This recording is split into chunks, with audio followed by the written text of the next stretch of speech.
प्रयागराज का माहौल भक्ति भाव से सराबोर था। गंगा, यमुना और सरस्वती के संगम पर लाखों श्रद्धालु आस्था की डुबकी लगाने उमड़े थे।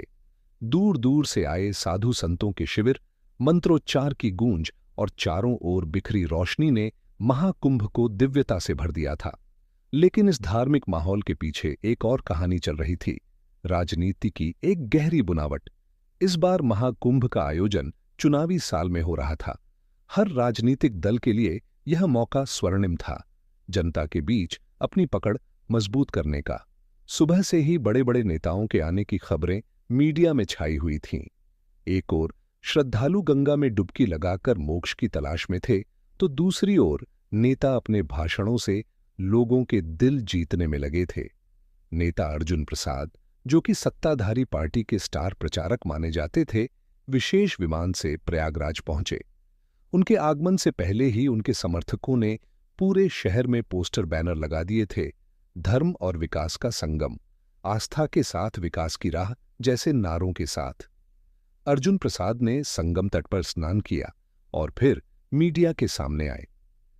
महाकुंभ सिर्फ आस्था का नहीं, हमारे देश की सांस्कृतिक विरासत का प्रतीक है।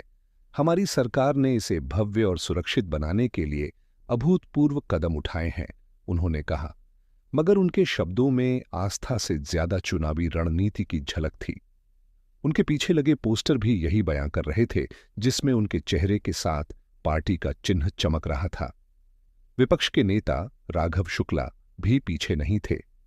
उन्होंने महाकुंभ के आयोजन में हुए खर्च पर सवाल उठाए।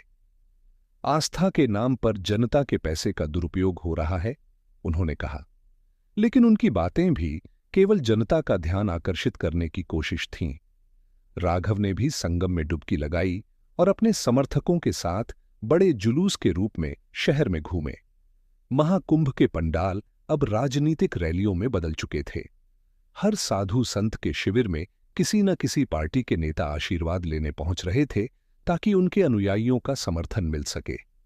नागा साधुओं के समूह, जिनकी समाज में गहरी पकड़ थी, अब नेताओं के लिए वोट बैंक बन चुके थे।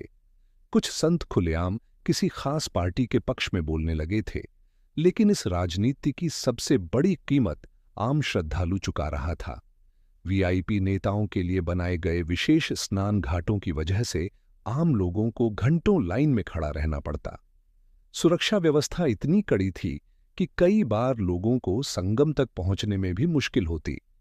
संध्या के समय जब संगम तट पर गंगा आरती हो रही थी, अर्जुन प्रसाद और राघव शुक्ला दोनों मंच पर एक दूसरे के बगल में बैठे थे। चेहरे पर मुस्कान थी, लेकिन अंदर ही अंदर दोनों जानते थे कि यह मुस्कान केवल दिखावे की है।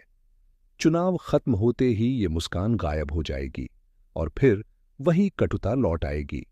महाकुंभ खत्म होने के बाद भी लोगों के दिलों में गंगा की शुद्धता और आस्था की गूंज तो रह गई, लेकिन इस धार्मिक आयोजन में छुपे राजनीतिक एजेंडे ने भी लोगों के मन में कई सवाल छोड़ दिए।